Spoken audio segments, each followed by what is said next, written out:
Taliyaha qaybta booliska gobolka Sanaag Saleeman Ducaale Ubaxle oo qaar ka mid ah warbaahinta kula hadlay jaamacadda Sanaag ee magaalada Cerigabo ayaa shacabka degmada Ceyrafweyn iyo Garadag ugu baaqay inay qaataan kaarka codaynta isla markaana ay ciidanka iyo xubnaha komishanka kala shaqeeyaan nabadgelyada. Dhanka kalena waxa uu taliyuhu bahda saxaafadda ku booriyay inay ka shaqeeyaan doorka ay ku leeyihiin nabadgelyada.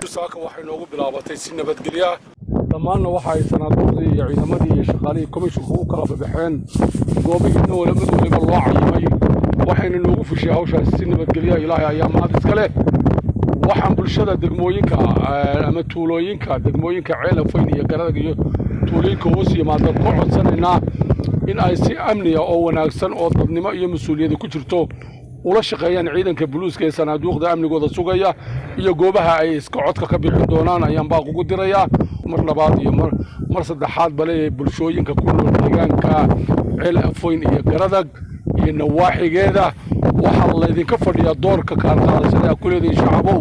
inay fulisaan oo ilaalisaan amniga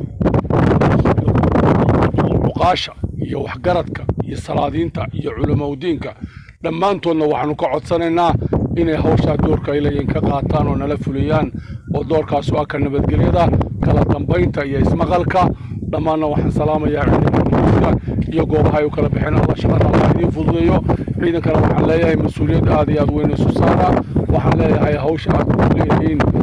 doorka nabadgelyada boqolkiiba boqol ka dhiga Allahna ha idin fududeeyo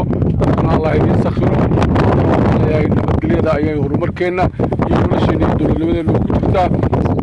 shaqaalaha komishanka waxaan leeyahay wada shaqayn fiican baa naga dhaxaysa sida uu dadaalayseen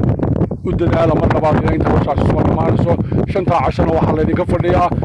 بالشدنا أو شقين إنسان هذا وعن يمسؤولية وعن يعض وعن يسود وين وعن أيدي كلا كل مان كم شيء كان إنت سان لا هاي إذا كان واحد لا هاي بالشدة وحاو شيكتان إن الدور كإلي صحافته وإن نقطة